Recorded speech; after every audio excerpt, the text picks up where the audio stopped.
ஆளுநர் just like தன்னிச்சையாக போயிட்டு அயோத்தியா மண்டபத்தில் போய் உட்கார முடியாது. அதுக்கு கூட ஒரு புரோட்டோக்கால் இருக்கு. ஒரு துணை ஜனாதிபதி வரார் அப்படின்னு சொன்னா எவ்வளவு புரோட்டோக்கால் இருக்கும் அப்படிங்கிறது நீங்க பாருங்க.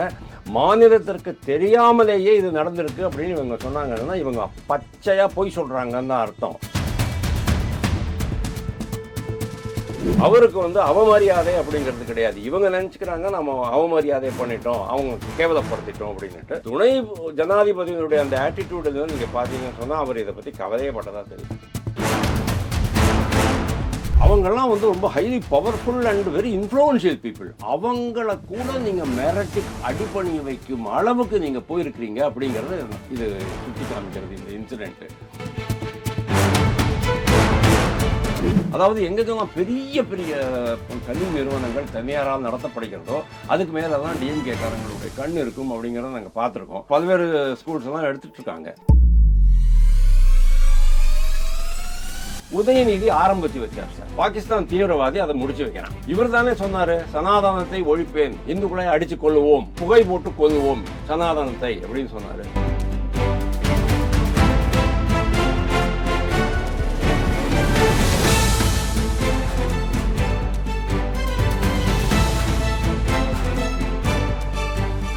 ரியல் ஒன் நண்பர்கள் நேயர்களுக்கு வணக்கம். தொடர்ச்சியாக பல்வேறு முக்கியமான தகவல்களை நம்முடைய வாசகர்களுடன் பகிர்ந்து வரும் அரசியல் விமர்சகர் வாசுதேவன் சார் அவர்கள் நம்முடைய இருக்கிறார். வணக்கம் சார். வணக்கம்.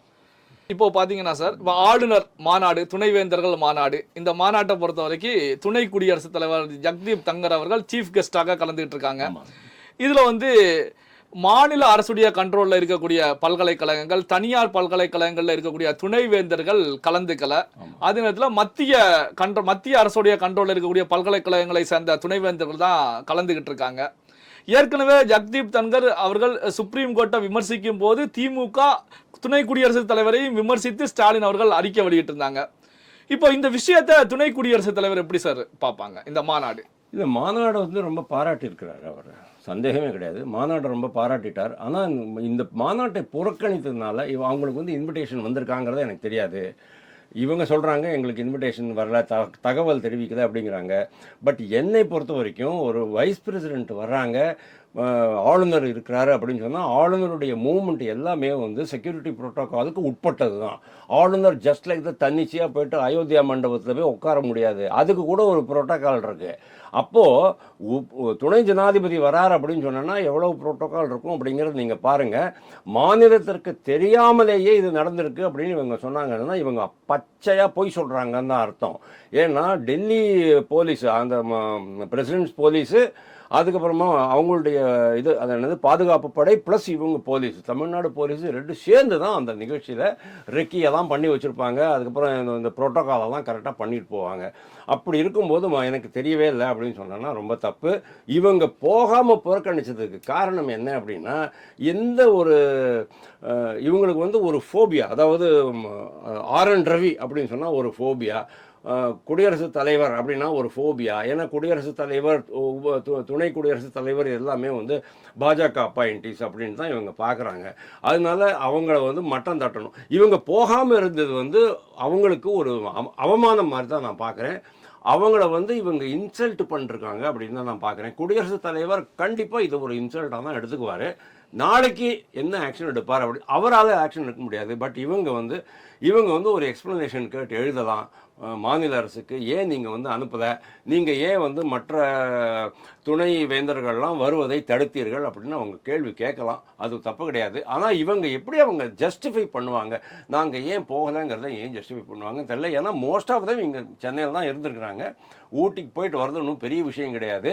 2021 ஆட்சிக்கு வந்த பிறகு 2022 மே மாதம் மொத்த குடும்பமும் தனி ஃப்ளைட்லேயே ஊட்டிக்கு போயிட்டு வர முடியும்னு சொன்னேன்னா, ஒரு துணை ஜனாதிபதி வரார் நம்ம ஊருக்கு, நம்ம மாநிலத்துக்குங்கும் போது அது ஒரு பெரிய இஷ்யூவை பார்த்து, அதுவும் ஒரு நல்ல விஷயம், உயர்கல்வி, எதிர்கால உயர்கல்வி பற்றி அவர் பேச வரார் அப்படின்னு சொல்லும்போது நேச்சுரலி அது ரொம்ப இம்பார்ட்டண்ட், முக்கியத்துவம் வாய்ந்த ஒரு நிகழ்ச்சியாக இவங்க எடுத்திருக்கணும் அப்படின்னு நான் பார்க்குறேன். இவங்க எடுக்காதது ஒரு துரதிருஷ்டம் தான். அதனால அவருக்கு அவமரியாதை அப்படிங்கிறது கிடையாது. இவங்க நினச்சிக்கிறாங்க நம்ம அவமரியாதை பண்ணிட்டோம், அவங்க கேவலப்படுத்திட்டோம் அப்படின்னுட்டு.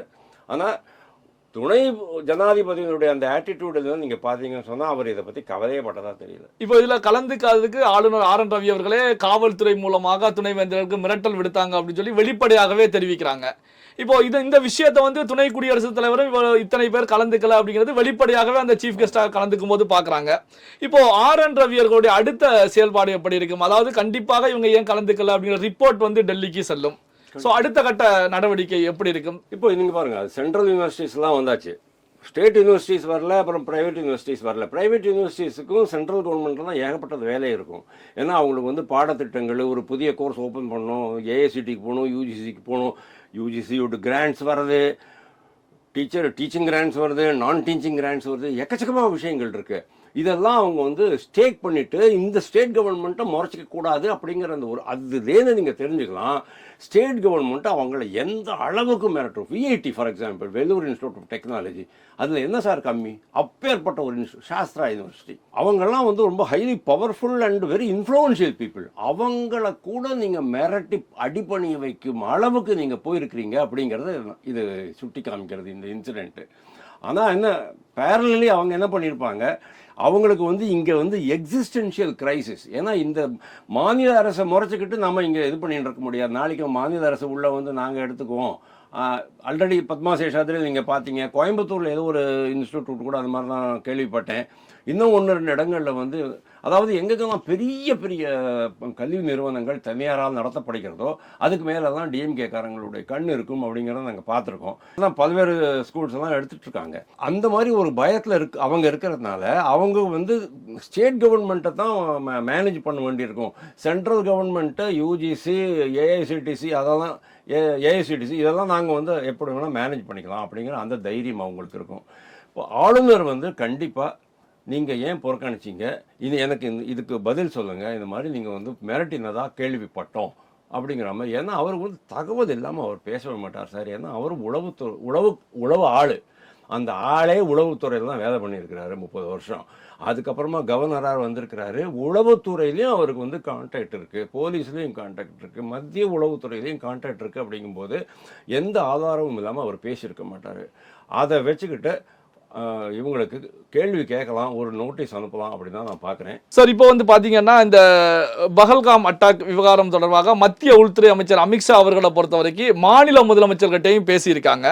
இதில் என்ன அப்படின்னா, மாநில முதலமைச்சர்களுக்கு ஒரு அறிவுறுத்தலை முன் வச்சிருக்காங்க. வரக்கூடிய 27ஆம் தேதிக்குள்ள அவங்கவுங்க மாநிலத்தில் இருக்கக்கூடிய பாகிஸ்தானியர்கள் எல்லாம் வெளியேறி விட்டாங்க அப்படிங்கிறத நீங்கள் என்கிட்ட உறுதிப்படுத்தணும் அப்படின்னு சொல்லி தெரிவிச்சிருக்காங்க.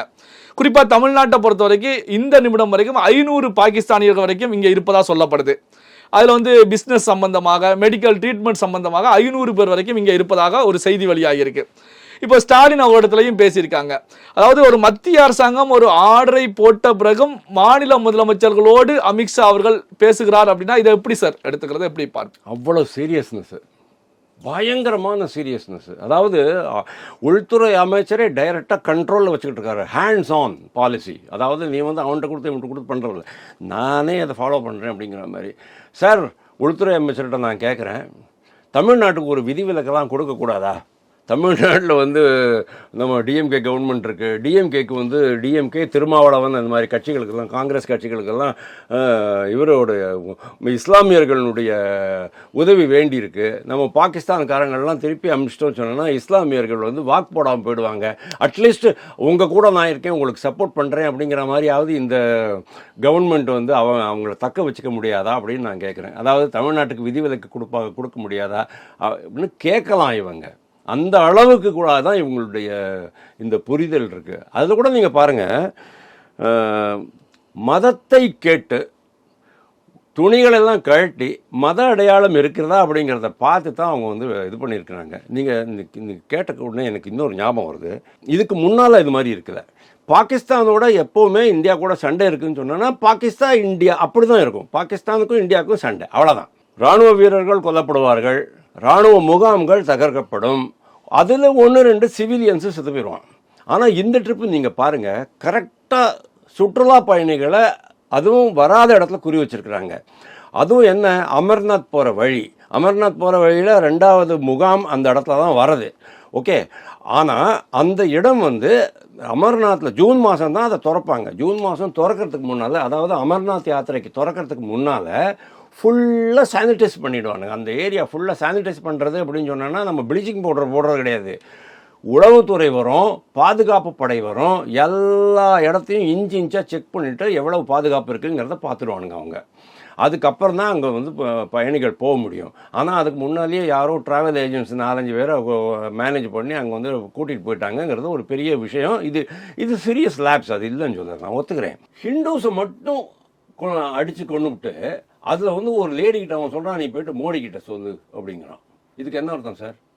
அதாவது இந்தியா பாகிஸ்தான் அப்படிங்கிறது போய் முஸ்லிம் ஹிந்து அப்படிங்கிற மாதிரி வந்துருச்சு. அதாவது எப்படி இன்னைக்கு நாம் என்னென்ன பார்க்குறோம், பாகிஸ்தானில் வந்து 21% இந்துக்கள் இருந்தார்கள், அது இன்னைக்கு 2% ஆயாச்சு. அதாவது 1947லேருந்து இன்னைக்கு வரைக்கும். பங்களாதேஷில் வந்து அது கிட்டத்தட்ட அதே லெவலுக்கு இருந்தது, இன்னைக்கு அங்கே வந்து 8% ஆயிட்டாங்க. பங்களாதேஷில் எவ்வளோ ஹிந்து அட்ராசிட்டிஸ் நடக்கிறது, எவ்வளோ பேர் மதமாற்றுறாங்க, கொள்றாங்க, எல்லாம் பார்த்துட்டு இருக்கோம். நீங்கள் உள்ளுக்குள்ளே வந்தீங்கன்னு சொன்னால் சந்தேஷ்காலியில் 2 வருஷம் முன்னால் நடந்தது, இப்போ வந்து முர்ஷிதாபாத்தில் நடக்கிறது, சம்பல் அப்படிங்கிற இடத்துல உத்தரப்பிரதேசத்தில் நடக்குது, அஸ்ஸாமில் பல்வேறு இடங்களில் நடந்துக்கிட்டு இருக்கு. ஸோ அவங்களுக்கு என்ன, சிம்பிளாக சொல்ல போனீங்கன்னு சொன்னால் உதயநிதி ஆரம்பித்து வச்சார் சார். பாகிஸ்தான் தீவிரவாதி அதை முடிச்சு வைக்கிறான். இவர் தானே சொன்னார், சனாதனத்தை ஒழிப்பேன், இந்துக்களை அடித்து கொள்ளுவோம், புகை போட்டு கொள்ளுவோம் சனாதனத்தை அப்படின்னு சொன்னார். ஏன்னா கொசுக்கள் எல்லாம் கொள்றதுக்கு வந்து கார்பரேஷனில் வந்து இந்த புகையை தான் போடுவாங்க. அந்த புகை வண்டி இங்கே சாயங்காலம் பார்த்தா வரும். ஸோ புகை போட்டு கொள்வோம் அப்படின்னு சொன்ன பிறகு இந்துக்களை எல்லா இடத்துலையும் அவங்க அடிக்க ஆரம்பித்த பிறகு அவங்களுக்கு ஒரு செய்தி கிடைக்குது. சரி, இந்தியாவுக்குள்ளே வந்துட்டு நீ இந்துக்களை மட்டும் கொன்னே அப்படின்னு சொன்னேன்னா இந்தியாவில் நம்மளை யாரும் ஒன்றும் பண்ண மாட்டான். தமிழ்நாட்டில் முக்கியமாக எவனும் ஒன்றும் பண்ண மாட்டான். ஏன்னா அங்கே வந்து நம்மளுடைய ஃபேவரட் அரசு இருக்குது, விடியல் அரசு இருக்குது. விடியல் அரசு வந்து இஸ்லாமியர்களுக்கு சாதகமான அரசு அப்படின்ட்டு அவன் வந்து கணக்கு பண்ணுவான். இதெல்லாம் தான் ராகுல் காந்தி பண்ணுறது அதுதான், மம்தா பானர்ஜி பண்ணுறது அதுதான், அகிலேஷ் யாதவ் பண்ணுறது அதுதான், to some extent Arvind Kejriwal பண்ணுறது அதுதான். இந்த மாதிரி உள்நாட்டுக்காரங்க எல்லாருமே இந்துக்களுக்கு எதிராக போகும்போது அவங்களுக்கு அது ரொம்ப சௌரியமாக போயிடுது. இது ஒரு விஷயம். 2வது விஷயம் வந்து நான் சொல்ல வந்தது, இந்த காஷ்மீரை பொறுத்த வரைக்கும் முதல்லலாம் வந்து மிலிட்டன்சின்னு சொல்லிட்டு இருந்தோம். காஷ்மீருக்கு சுதந்திரம் வேணும், விடுதலை வேணுங்கிற மாதிரி தான் இருந்தது. ஆனால் அப்போ வந்து அதாவது புல்வாமா அட்டாக்குக்கு முன்னால் வரைக்கும் சார் அது வந்து ஒரு பொலிட்டிக்கல் டெசிஷனாக தான் இருந்தது, நம்ம என்ன பதிலடி கொடுப்போம் அப்படிங்கிறது. ஆனால் இன்னைக்கு அப்படி கிடையாது. நான் இப்போ பதிலடி கொடுக்கறது பொலிட்டிக்கல் டெசிஷன் கிடையாது, மிலிட்ரி டெசிஷன் அப்படிங்கிற மாதிரி இதை நான் பார்க்குறேன். இது ரொம்ப வரவேற்கத்தக்க ஒரு சமாச்சாரம். அமித்ஷாவே டைரெக்டாக முதல்வர்களோட பேசுகிறார் அப்படின்னு சொன்னால் அது எவ்வளோ சீரியஸான சமாச்சாரம் நீங்கள் பாருங்கள். அன்னைக்கு ஈவினிங்கு துபாயிலேருந்து அமித்ஷாவுக்கு இன்ஸ்ட்ரக்ஷன் வருது, நீங்கள் இம்மீடியட்லி போங்கன்னு. உடனே அவர் கிளம்பி போட்டார். 5 மணிக்கு அவர் வந்து அந்த ஃப்ளைட்டை பிடிக்க போகும்போது அவருடைய முகத்தில் எவ்வளோ ஒரு கனம் இருந்ததுங்கிறத நம்ம பார்க்குறோம். 5:30 மணிக்கு ஸ்ரீநகரில் இறங்கி அவர் வந்து உளவுத்துறை கூட பேச ஆரம்பிச்சிட்டாரு, லெஃப்டினன்ட் கவர்னர் கூட பேச ஆரம்பிச்சிட்டாரு. ப்ளஸ் நெக்ஸ்ட் டே இவர் கிளம்பி வந்துடுறாரு. எல்லா அலுவலர்களையும் அப்படியே அறகுறையாக விட்டுட்டு கிளம்பி வந்துடுறாரு. வந்தவர் என்ன பண்ணார் தெரியுமா, டெல்லியில் இறங்கின உடனே டைரெக்டாக அவருடைய வீட்டுக்கோ இல்லைன்னா இதுக்கு ஆஃபீஸ் பிஎம்ஓக்கோ போகலை. என்ன பண்ணுறாரு, கார் வேண்டாம் சொல்லி நடந்து ஏர்போர்ட் பில்டிங்கில் போய் அங்கேயே உக்காந்துட்டு உளவுத்துறை அதிகாரிகளோட பேசி நடத்துகிறாருன்னா எவ்வளோ சீரியஸான மேட்டர் அப்படிங்கிறது நீங்கள் பாருங்கள். அதுக்கப்புறம் தான் இவரை வந்து வெளியுறவுத்துறை அமைச்சரும் உள்துறை அமைச்சரும் ஜனாதிபதி போய் பார்க்குறாங்க. உடனே திங்ஸ் எல்லாம் செட் ஆகுது. உடனே அவங்க வந்து மிலிட்ரிக்கு வந்து ஃப்ரீ பண்ணிடுறாங்க, நீங்கள் வந்து எக்ஸசைஸ் எல்லாம் பண்ண ஆரம்பிச்சுங்க. ஏன்னா ஜஸ்ட் லைக் தட் போய்ட்டு அடிச்சுட்டு வர முடியாது. அதுக்கு நம்ம வந்து வெள்ளோட்டம் விடணும், ஒரு 4 ட்ரிப்பு 5 ட்ரிப்பு சார்ட்டிஸ் அடித்து பார்க்கணும், அந்த இடத்துல பயிற்சிகள் கொடுக்கணும், கரெக்டாக போய்ட்டு அடிச்சுட்டு வரணும் அப்படின்னு சொன்னால் அதுக்கு முன்னால் ட்ரை எல்லாம் பண்ணிக்கணும். அதெல்லாம் பண்ண ஆரம்பிச்சுட்ருக்காங்க அவங்க. அந்த இதில் தான் நம்ம இப்போ சொல்கிறோம். உண்மையிலே எனக்கு டவுட்டு தான் சார், எவ்வளவு பேர் விசாவில் உள்ளே வந்திருக்கிறாங்க. தமிழ்நாட்டில் 500 பேர் அப்படின்றீங்க, அது எவ்வளோ உண்மை அப்படிங்கிறது தெரியல. ஏன்னா இந்த டேட்டாலாம் வந்து இமிக்ரேஷன் டிபார்ட்மெண்ட் அப்படிங்கிறது சென்ட்ரல் கவர்மெண்ட்டுடைய கையில் கண்டிப்பாக இருக்கும். இதில் எவ்வளவு பேர் வந்து விசாவை தாண்டி இன்னும் இங்கே தங்கிட்டு இருக்கிறாங்க, இதுக்கு முன்னால் எவ்வளோ பேர் தங்கிட்டு இருந்தாங்க அப்படிங்கிறதும் தெரியாது. எந்த விதமான டேட்டாவும் ஒரு ஃபாலோ அப்புமே இல்லாத ஒரு நாடாக தான் நம்ம நாடு இருந்திருக்கு. அட்லீஸ்ட் இப்போவாவது மத்திய அரசு விழிச்சுக்கும் அப்படின்னு நான் பார்க்குறேன். ஆனால் முதல்வருக்கு வந்து இதுக்கு ஒத்துழைப்பு கொடுத்து தான் ஆகணும். அதாவது இஸ்லாமியர் வாக்குகள் போயிடுமே அப்படிங்கிறதுனால தமிழ்நாடு கவர்மெண்ட் வாய் மூடிட்டு இருக்காது.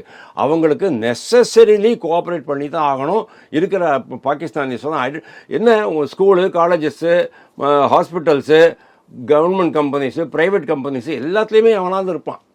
அவங்க எல்லாருமே இப்போ டிக்ளேர் பண்ணி ஆகணும் போலீஸில், இவ்வளோ பேர் இருக்கிறாங்க அப்படின்ட்டு. ஞாபகம் இருக்கா உங்களுக்கு?